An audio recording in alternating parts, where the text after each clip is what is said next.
Hello there, ladies and gentlemen, and welcome to another episode of CookieCast. Today on CookieCast, have I got a doozy for you. Not necessarily in the content of the podcast. No, nothing as simple as that. There's a lack of podcasts at the moment. Football season has ended. There's no NFL. Wrestling is obviously you're dependent on pay-per-views. There's still things going on. We've got Formula One, we've got the Darkest Timeline, we've got, there is still podcasts, but there are less podcasts. So I've dug into the archives. Every now and then there's a podcast that doesn't quite make it through a series of very political reasons, nothing to do with anybody being lazy at all. So I've got a podcast from 2022 for you. Now, a few things about this. Number one, I cannot be held responsible for the content of this podcast. This was back in the days when every now and then we used to do something called a bullshit cast, which was usually a group of people getting together, faces you'll recognise, voices you'll recognise, and just talking pretty much shit for pretty much an hour or so. And that was that. Before the days of the Formula One podcast, when the idea of the Formula One podcast was being formulated, there was, who was going to do it? Was it going to be this person, that person, the other person? One of those people was obviously Mark. Mark, at this point in time, you all know as one of the hosts of the Formula One podcast. But before there was a Formula One podcast, we needed to see how was Mark going to fare in the venue that is podcasting. So we put him through the ringer, and that ringer was a bullshit cast. That podcast was superseded by the first Formula One podcast, and in a way ended up kind of not being needed to a degree, and has just sat staring at me on my hard drive for 2 years. So recently, in a conversation where I said, there's less podcasts at the moment, somebody said, well, you could always upload that one from a couple of years ago. And I was like, you know something? You're right. So here it is. I can't tell you a single thing about this podcast. I'm going to go out on a limb and say this, though. I bet nuts get mentioned. Let's find out together. So, join me and these gentlemen talking a little bit of BS. This is CookieCast, BScast.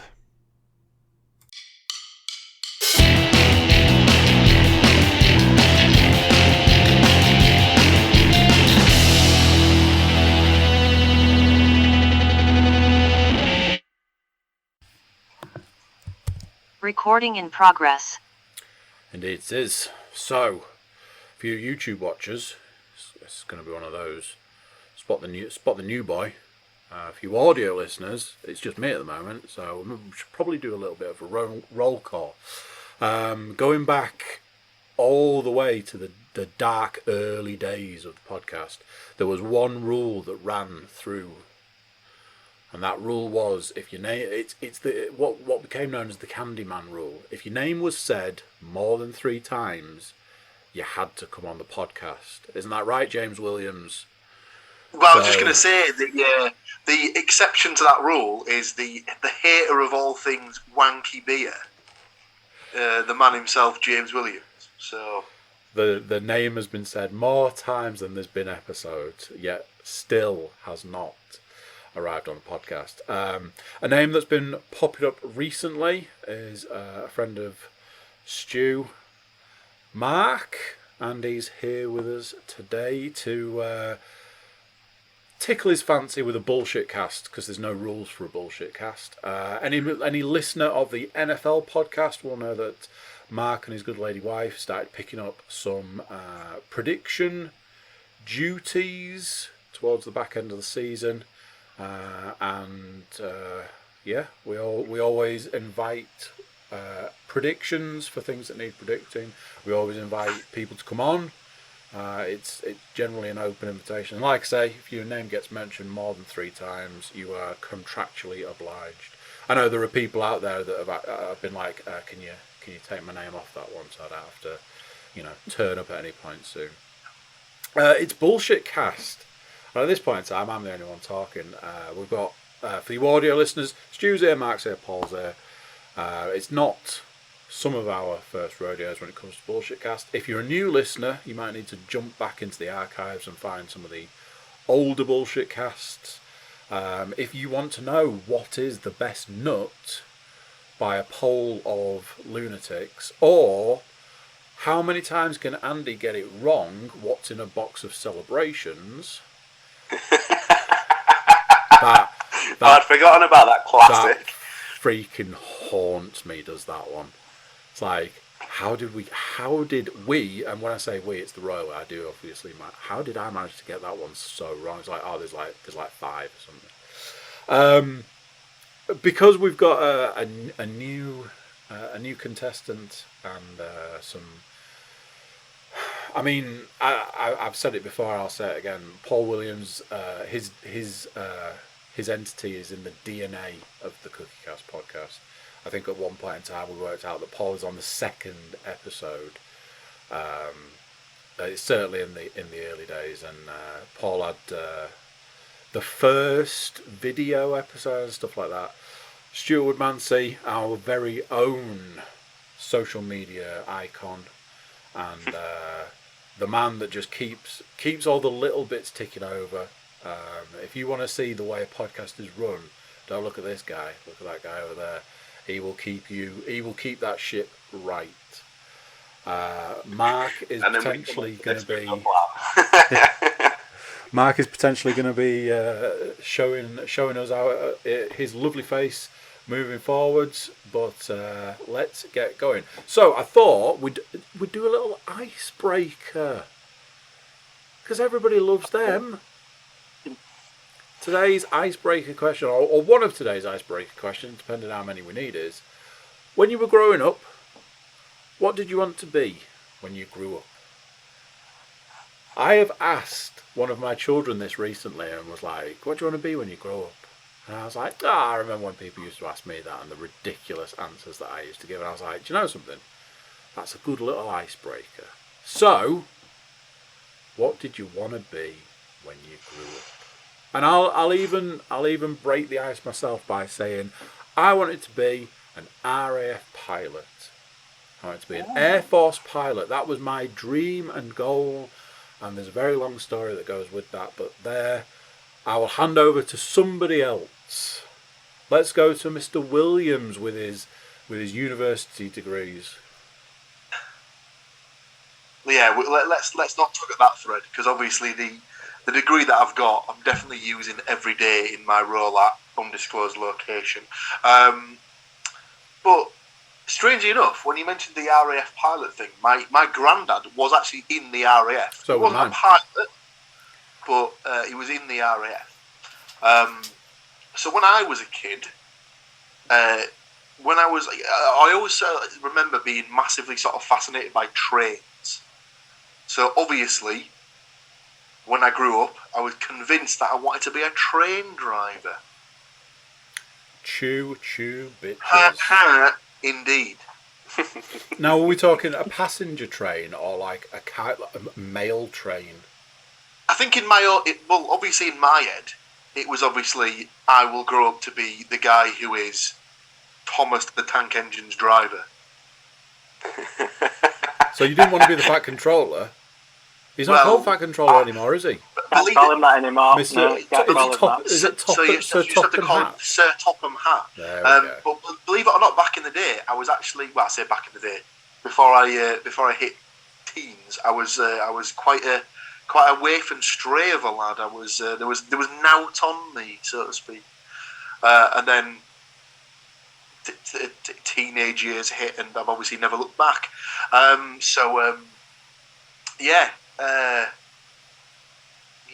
Train driver. I'm just disappointed that you said he was the driver.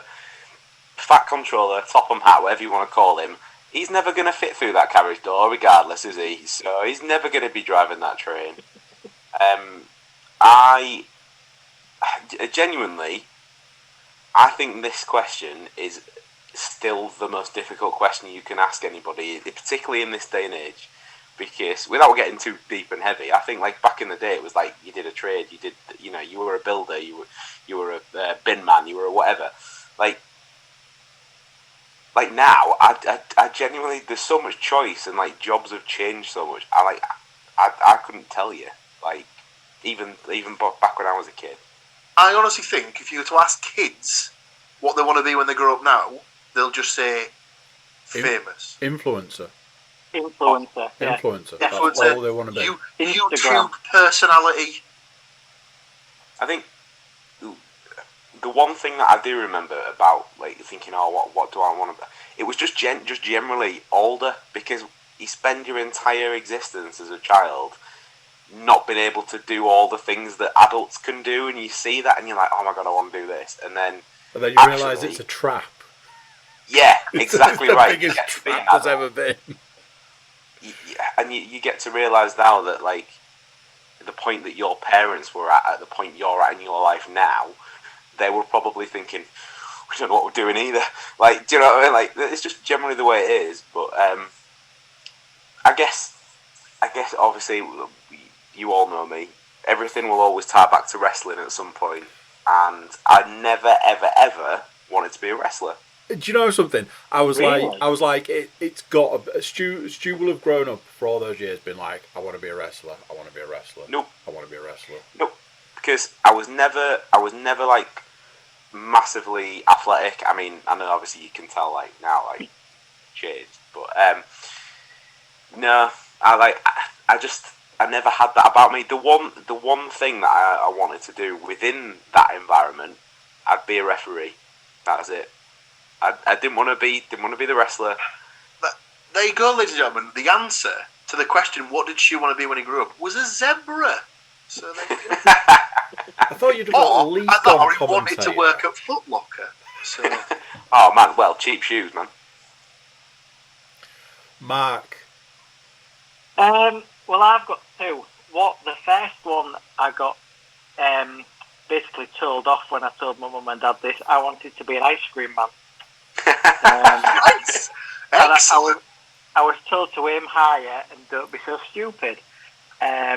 So my real answer was air traffic controller. Nice.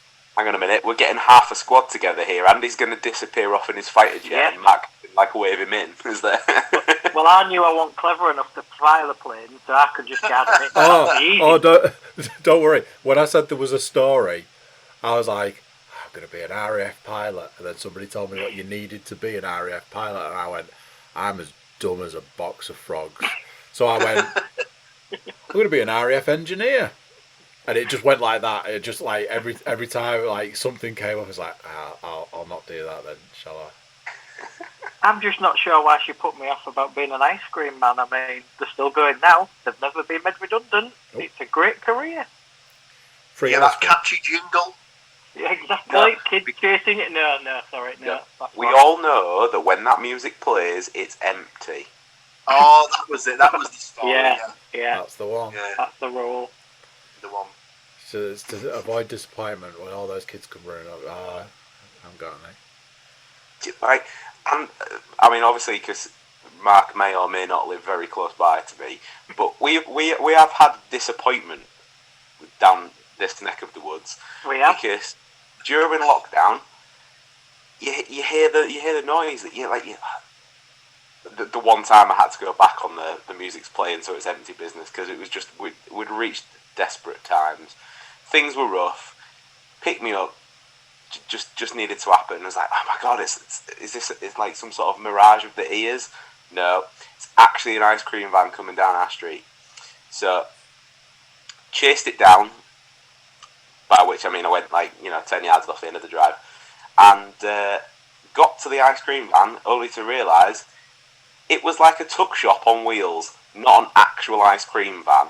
Never have I been so conflicted, because I was like, oh my god, I really wanted ice cream, and now I feel like I have to buy shit sweets that nobody really wants to eat, that could have been there for an indefinite amount of time thanks to said lockdown.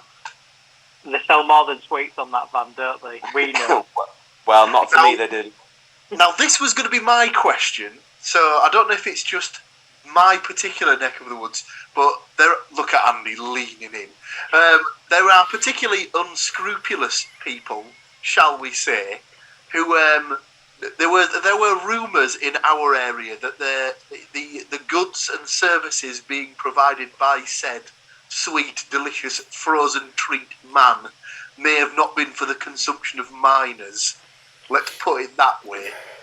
You don't want to be taking that and going down the mines. That seems like it's the same case in everyone else's experience. Well, the boys ate some of the sweets that we got from there in the end, and I mean, they were absolutely fine for like at least 10 minutes afterwards. So. One of them needed to lie down, and one of them was crawling across the ceiling. Other than that, everything was fine. I was really disappointed then though. Like, you know, when like you've got your head set on it, and then there's no way then. But I remember it's the equivalent of going up to like a if you go to like a festival or a football, not a football game, or like a sporting event where they've got like food trucks around the outside or the vicinity. And you've like sort of you've been in the queue for ages. You've got in your head that you want like the kebab that's on there or something like that. And then you get there and they said, "Oh yeah, we've only got chips left." And it's like, no. It's a bit like being a Man United fan and waiting until half time to get served, isn't it? So. Yeah, we have wasn't just Man United fans. The Borough fans got shafted on that as well.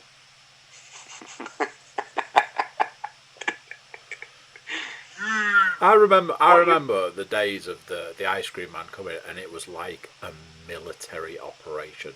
The moment you heard that sound, you knew you had like 3 minutes to get it done.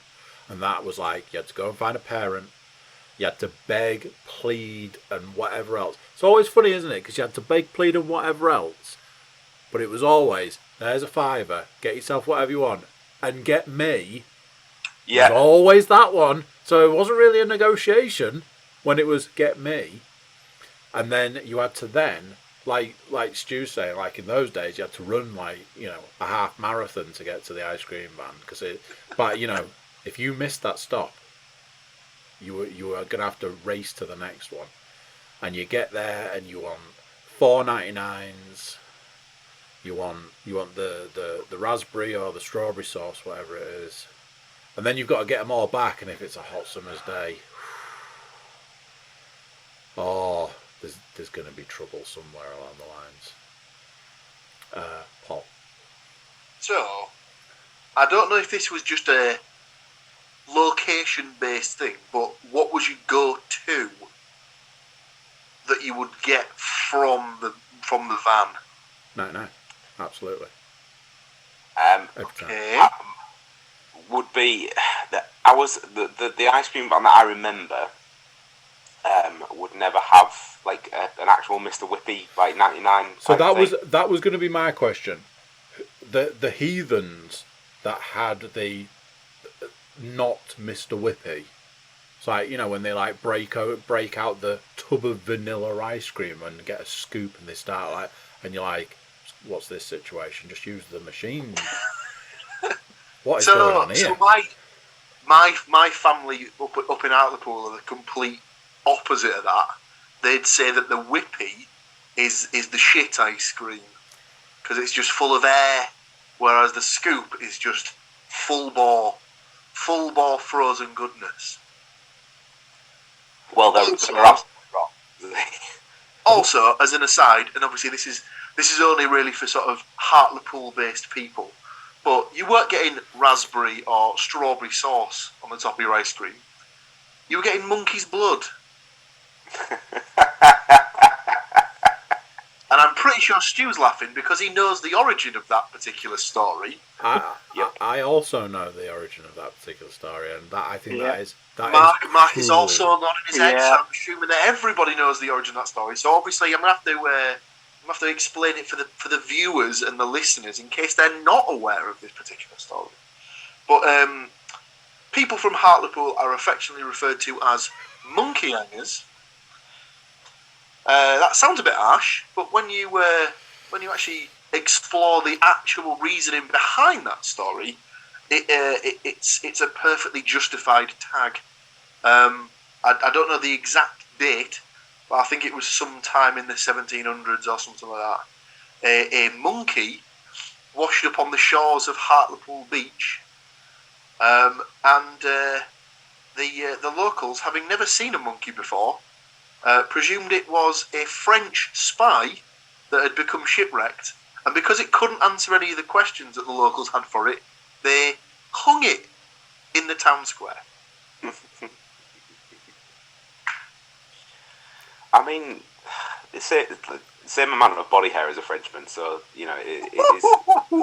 And the viewership figures in Paris just took a massive nosedive. I mean, it all seems very legitimate. Let's face it. You've never seen a monkey before, so you know. Well, straight to the gallows for you. To scoot back to your go-to ice cream. Because they didn't have Mr. Whippy on the ice cream van that I remember, it was always play it safe, and you'd always go for either an original or a mint feast.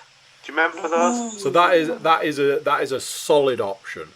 I remember the time of going for the screwball, and over time realising that it wasn't actually that good. Like, the bubblegum was shit, the ice cream wasn't great, it was actually a massive letdown. And it was like a massive rock at the bottom because it was frozen. Yeah, as well. it was just... Yeah, but it was that bubblegum that had flavour for the first 2 bites, and then it was just wallpaper paste or whatever it was that, like, or some sort of glue that basically just was in your gob. Yeah. Did any of you guys have oysters? Yep. Yes. Yeah. Like In ice your cream ice sandwich. cream Like an ice cream sandwich, yeah. But it was a wafer, but it had nougat in the bottom. Yep. Yeah. Absolutely. I always found that them kind of things though were like, you'd get it and you'd be like, oh, this is awesome because it's got all this extra stuff with it, and then you'd bite it and then you'd just be wearing it. Like, it was that was always served to us with a little bit of I don't think it was grease-proof. A little paper, tissue but paper. it was. Yeah, it always came with like its own little serviette of sorts underneath it. Yep. The guy who served us ours. Well, A tiny clearly you're in a way posher area than where we were then. I mean, this will come as a shock to Stuart, but obviously I was the kid in the ice cream queue that you didn't want to get stuck behind because he was the fussiest git going. So I didn't like cornets. I didn't like anything like that when I was young. I used to waste them. So I used to get the ice cream boats in the plastic tray. But then I'd ask for no nuts, no chocolate sauce, raspberry sauce and sprinkles. So I was the one annoying kid that was there for about 25 minutes. You had the best of both worlds there because you got your ice cream and then a delicious little toy to play with afterwards. So. Oh, there was no toy. Well, I suppose there was in the bath. Yeah. Yeah. You can't eat the ice cream in the bath. It melts. Well, you can try, but at least I've gone out with that fussiness. Can't have to it. I mean, thankfully, Mark's not a coffee drinker per se, because otherwise getting behind him in the queue at like Costa or Starbucks or whatever would be horrendous. I'll have a half-calf double decaf. Yep. It's no coffee. You had a decaf, mocha chocolate, Thai, green, latte thing. Yeah, that'd be... So that means there's the guy drinking a decaf oat milk drink right now, but there is that. So I was going to say, if we ever go for coffees against you and you try and order me a Thai green anything, remind me to never ever put it to my lips. Why? What's wrong with Thai green? In a coffee? Well, clearly not in a coffee, just in general. Thai green is delicious. Hey, don't get me wrong. I like a Thai green curry. I like a Thai red curry. Not in a coffee. Yeah, but you also know full well that if you saw it on the board, part of you'd be like, "Oh, that sounds disgusting," and then that small voice in the back of your head would be like, it's a bit gimmicky. Maybe I should try it, because that's what happens every time with everything ever. That's just marketing. It certainly happens when we go and say, "Ooh, what's this? Toffee nut praline mocha choker stout. Ooh, that must taste delicious. Let's get a third." It's always thirds. Why is it whenever you're trying something as a beer, it's always, ooh, I'm not entirely sure, I'll get a third. But it's because, especially now as well, in the world that we now live in, gone are the days where you could just sneak a bit in a little glass off the tap before you could. Places won't do that anymore, surely. Some will probably do it. As long as it's not like costing them like they're like, that's actually technically just cost me $10.50. I was going to say the reason they don't do it is because it costs £9. Like there's could I £9. just try a little thimble full of the barrel aged stout? You can fuck off, my friend. You cannot. No. You can pay me for a third of that beer, and I will happily give it to you. It's £15 for a third. If you were going to do that, though, and it was somewhere that would let you have a little bit, you'd need to pick somewhere that has, like, 30 lines and be like, can I have a bit of that one, a little bit of that one. By the time that you've got to the end, winner. I'm very drunk.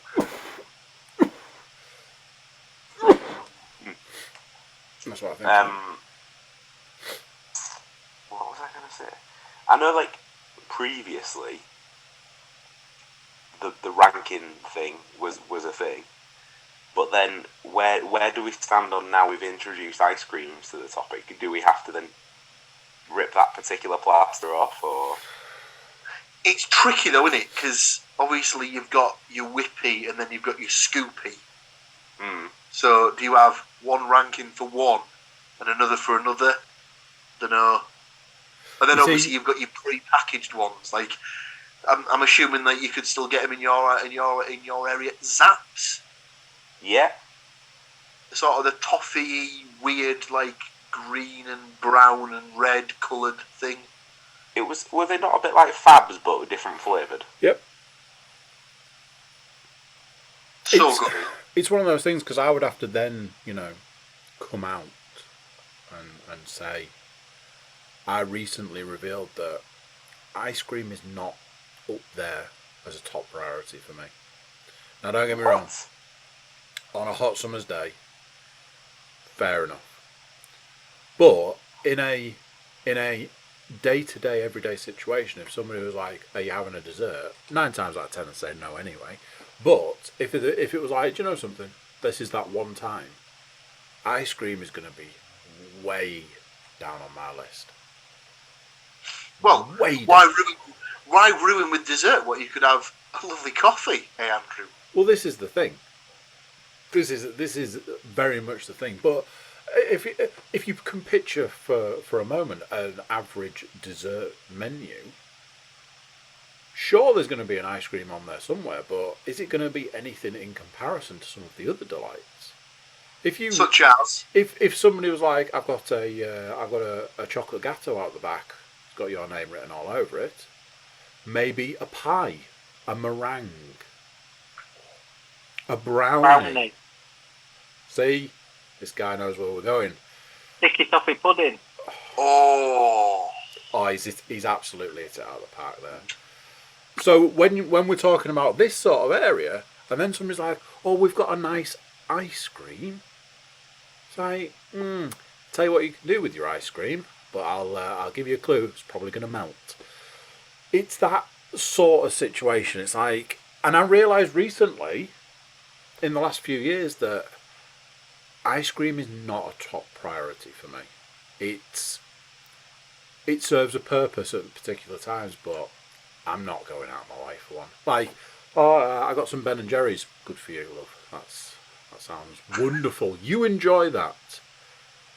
I think. Are you more of a palate cleansing sorbet kind of guy? Hey, I'll have a sorbet. If you've got a sorbet, I'll take a sorbet from you. But because that just cleans off in between espressos. Is the yeah, exactly. That just reinvigorates the taste buds for more coffee. Basically. Honestly, it's one of those situations where I've been out recently and opted for coffee instead of food. And when I say recently, I mean in the last 2 days. Do you reckon there's a way you could just cut out the middleman and just have a coffee sorbet? Sorbets are generally like sour though, aren't they? So that kind of they're normally citrusy, aren't they? Like normally a citrusy fruit. Whereas the coffee will be a bit more bitter. So then where do you stand on affogato? Real thing or just absolute bullshit? You just said a word there that to me could have been that could be caught in a bun as far as I'm aware. Well, gentlemen, sit yourselves down. Welcome along to the former city of culture, as we know it. I mean, do you not know what affogato is generally? Not a fucking clue. So it's like when you get a little coffee and some you might get some like biscotti type stuff with on the side, as you tend to do in these and you get a little plate with a scoop of ice cream on, and you bosh the coffee on the ice cream, and it all makes like a delightful, tasty mess. I thought for a second you were describing petit four there, and I was going to have to give you a little. That's petit four, my friend. But no, you're absolutely correct. I have never heard of this term before. I haven't. Wow. I'm already intrigued as to where I can get one. I like it. It tastes nice, but me being me, I have this real issue of, but I'm making a mess whilst I'm doing it. Like it's just me completely. It's well nice. I'm disappointed, Andy. Like I thought you'd have been all over all the multiple, especially the multiple Ben and Jerry's flavours. In my day, I've been there. Fish food all day, every day. I'm all about it. You were talking to a man who in his freezer right now has homemade ice cream made by these right here.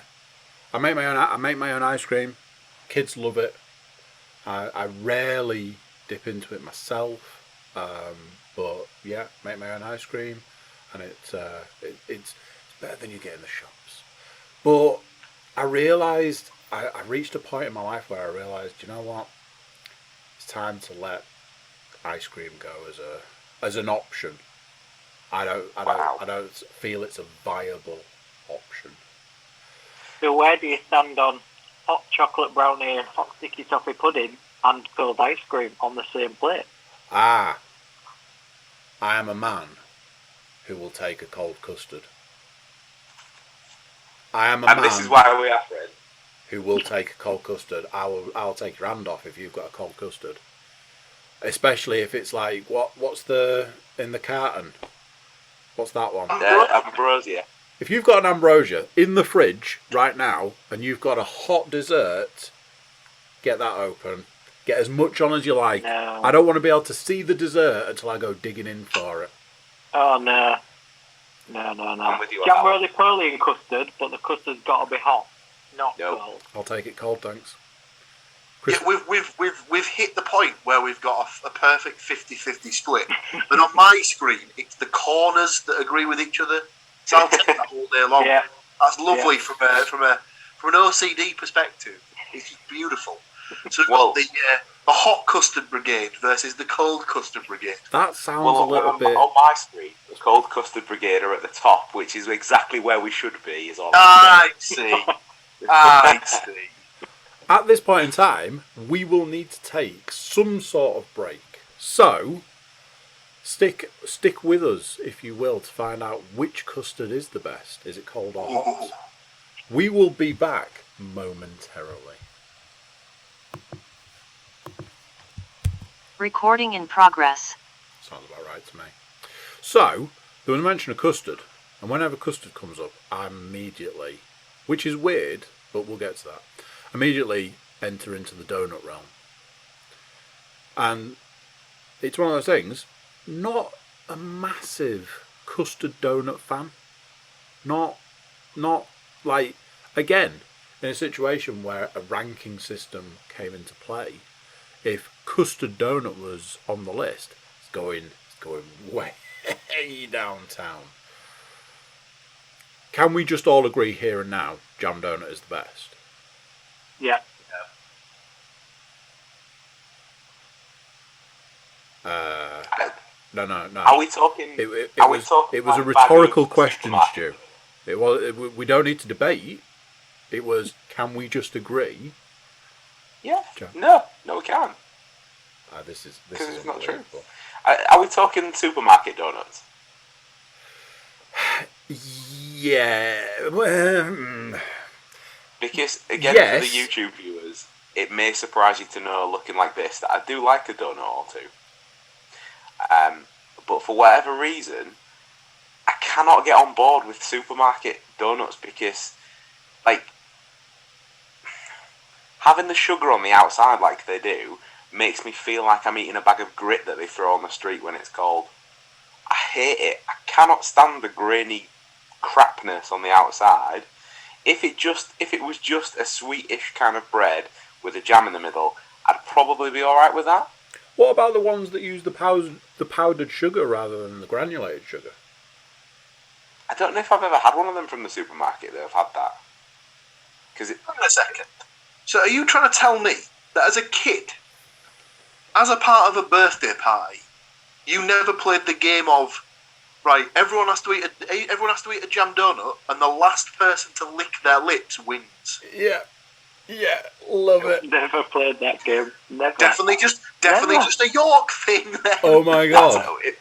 The food challenges must be a York thing, because I remember being a student and being at my now wife's house at a party, and it wasn't a jam donut, but we had a race to eat a garlic bread.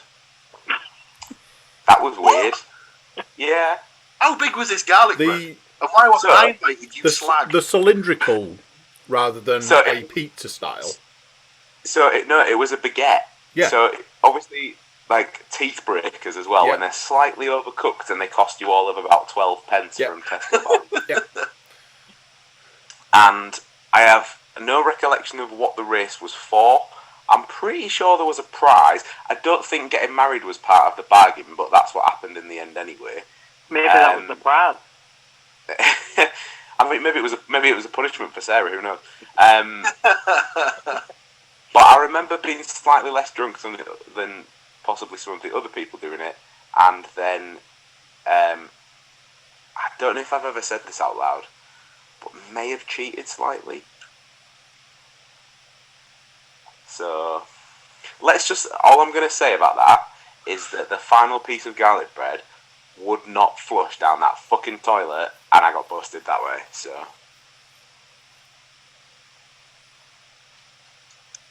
yeah, there's a lesson for all you kids out there that are watching this, although I'm not entirely sure why you are. Never try and flush garlic bread. Yep, that is true. Doesn't work very well. If anything, just go whip it out the back door.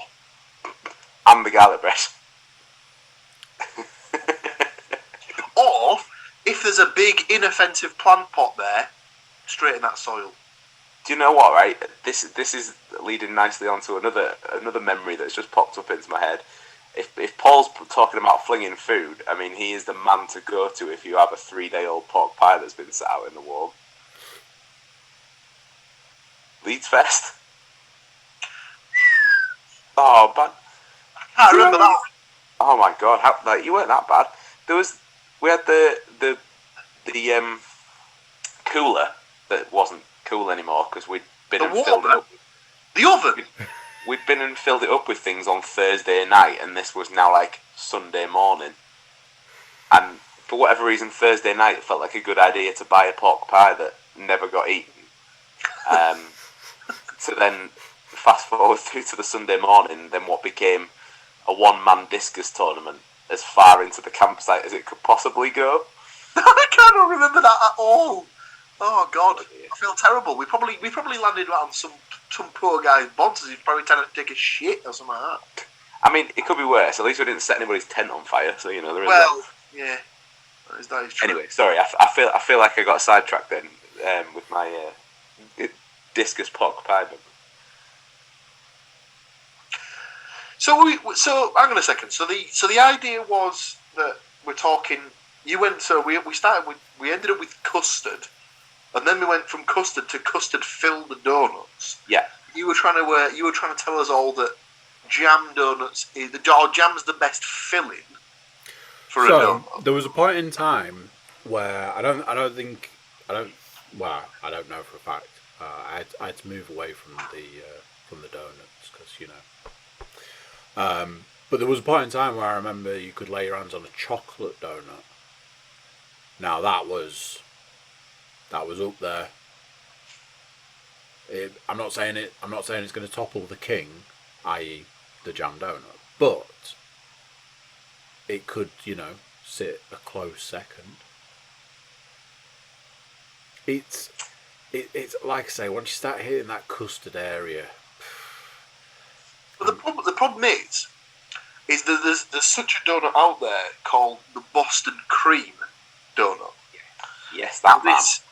This is technically classed as a custard filling, but that ain't your bog standard custard. That's like a vanilla sort of cream filling, and it is. And I'm with you there. It's delightful. I'm with you there, but getting one in Tesco's in 1997 when you're on your lunch from tech college, no, it's 10 jam donuts for your lunch and a bottle of Diet Coke. There's a blast from the past for any York-based listeners. The tech college, fucking hell. It's all right because it's not there anymore, and no, it certainly fucking is not. If anybody's listening to this week's football podcast, which it's very hard to put together, but it's been replaced with affordable housing and moved down the road. But yes, it was the jam donut for the win. Because I do think the donut game has changed, like you say, from a long time ago. Now we're spoilt for choice, aren't we? With all these companies and everything, Krispy Kreme.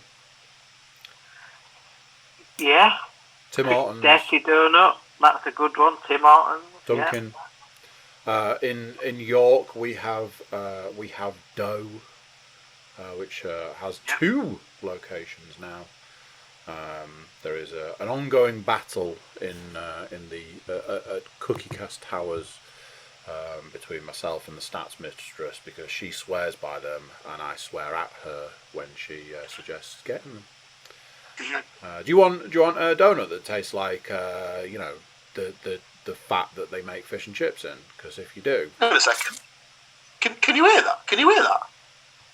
That's the sound of the Dough sponsorship being flushed down the toilet. Oh, you see, this is one of those things because I might have to edit this. This might end up being on the cutting room floor because I have previously skirted round using certain companies' names for certain tirades, let's say. So yeah, I might have to. Oopsie. Just do it so like the black square comes up over your mouth for that second and they're just... Atlanta Falcons. Man, you mentioned the Boston cream net, but then if you're swinging it towards Tim's, then the maple cream is just as good. Ooh. Yeah. Oh, I don't think I've had that. Oh, it's very delightful. Nice. And do you know something? Do you know something? At Tim Hortons, my go-to is the apple fritter. It's not even a freaking donut. That's got way too much cinnamon in it for my doing.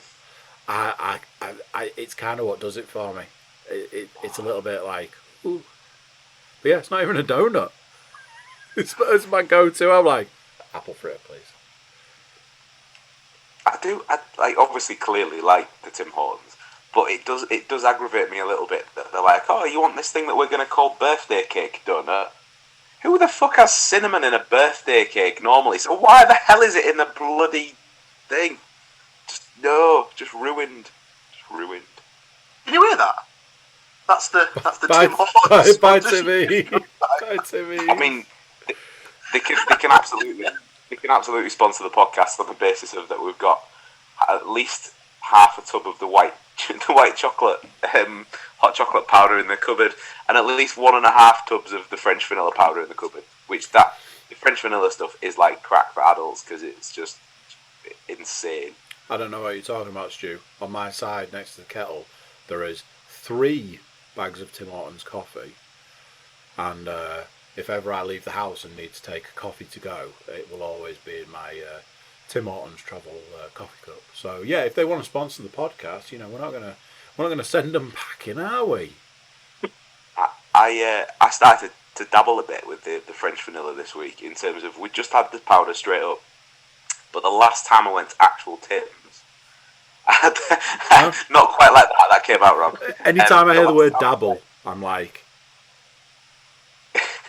I had the one with the extra coffee in, and was like, ooh.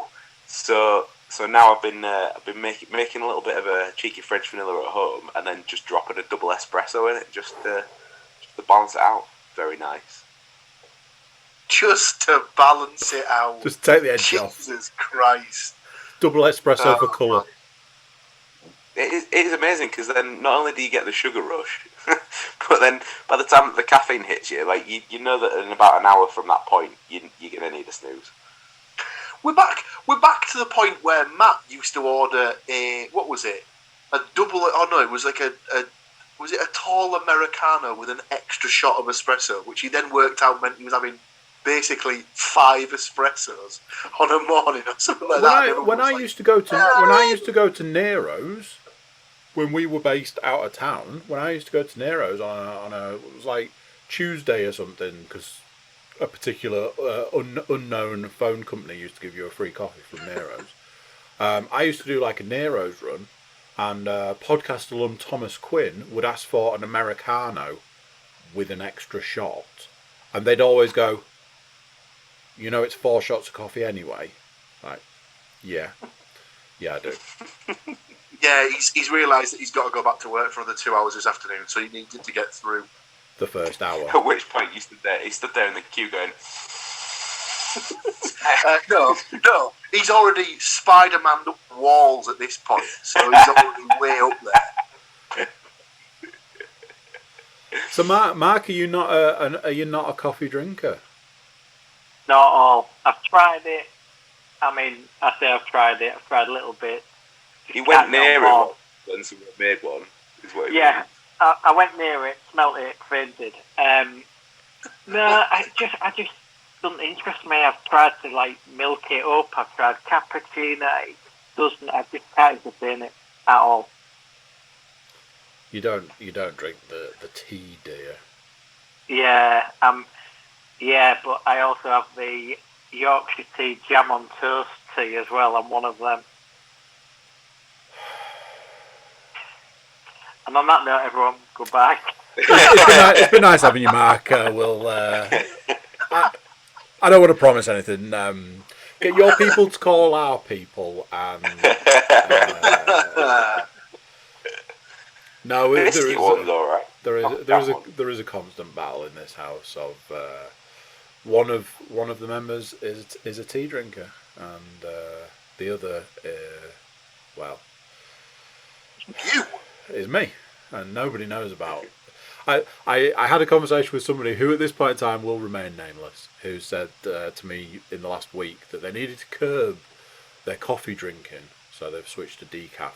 For 3/4 of their coffee a day, they've switched to decaf, because they really were getting up there, because they were having 4 cups of coffee a day. And they said that, and I went,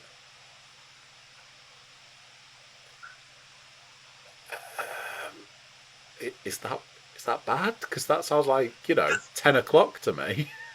Like, is this person that shall remain nameless somebody that we both may share a job with? Potentially. Potentially, yes. I think I might know who it is. Although, on that sort of similar vein, there is another person who probably does need to make that change, as we're pretty much sure at this point that he's running entirely on caffeine and tobacco combined. So. The Lord himself would happily take on the. If you cut me, I bleed. Coffee and nicotine. So, yeah. There'll be a certain amount of tar that'll just seep out of him as well. I imagine at this point, it looks like some sort of like symbiote. It'll like come out of the cut. Like if you cut his finger, it'll like come out and just stitch the cut back together as it pulls itself back inside, and it'd be like, did that happen? I mean, real? Like I'd feel bad. But people who've listened to the channel for a while will know that we're obviously talking about Mr. Dench. And he'd say it himself, to be honest with you. So I don't feel like I'm shopping him to the authorities or anything like that. No, he is the first person. He is combined entirely of nicotine and nicotine. I don't know which is. He's probably a perfect 50-50 balance, to be honest with you. It really, really is. And then, like, every sort of, like, fourth day, reptile-like, he'll have his food or whatever, and, he'll then slink back into his cave for another 4 days or something like that. Seriously, if you've never sat with Ed for like more than a couple of hours when you're in the pub, he's a fascinating specimen. He's so incredible. Oh, it's the hour. I'll make my coffee on the way out for a cigarette. Yeah. Spectacular. So, in short, we can all agree jam donut is the best. Yes. Cold custard is the answer. Or the best flavour of tea. If Mark had anything to say. Yeah, exactly. Cold custard is the answer, and of the four of us, none of us are doing the thing that we wanted to do when we were growing up. It's a sad time. At least the children of this generation, when they say, I want to be an influencer, they have as much chance as anybody else, I suppose. Do you know what's just dawned on me is that we mentioned that at the beginning. Yeah, pretty sure this will be on YouTube, right? Pay no attention to the man behind the curtain. Also, you've got the problem that by the time that the kids who, like, are saying what they want to do now, when they get to the point where they're actually going to be doing said job, influencer will mean something completely different to what it means now. So, the medium by which the influence occurs will probably be obsolete. It'll be beamed directly into the mind by then. It'll just go straight in. And now all I've got is Batman Forever in my head. So, we can put those subject matters to bed when we come back to the next bullshit cast. There'll be at least... I did notice that it took almost seconds before we dropped into our old ways of talking about which food is the best. But, next time we might talk about something else. Which console was the best generation, and we'll get Paul to lead that one off. To be fair, Mark did say that he had nuts on top of his ice cream. No. No nuts. Take them off. No. No nuts. Sorry, no nuts. But nuts were mentioned in that particular little anecdote. So we did get nuts into the podcast somehow. So it's ticked a box. I was going to go with, I think we had 4 nuts on the podcast. That's for sure. Well, that feels like a reasonable point in time to let this one die. I mean, to end there. For bullshit cast, or for the children out there, BScast, I have been your comptroller, Andy Cook. Our perpetual co-host, Mr. Paul Williams, was here. Our social media guru and host of such podcasts as the Getting Over podcast, co-host of the Football Podcast, and soon to be podcast mogling all over the place, Mr. Stuart Woodmansey, and our newest face, but not newest name, Mark. How did you find the BS? Full of BS. It was absolutely Fantastic. full of Yeah. BS. Is it something that you're likely to return to? You don't have to answer that on air. We won't hold you to it. I was going to say, after my tea and coffee debate, I don't think I'll be invited back. No, we're equal opportunity podcasters. We work on the principle that if you've got an opinion, we want to hear it, and then probably make fun of it. But it's fine. It's fine. You know, everybody gets their own opportunity to defend their beliefs, whether it's wrong or not. So there we go.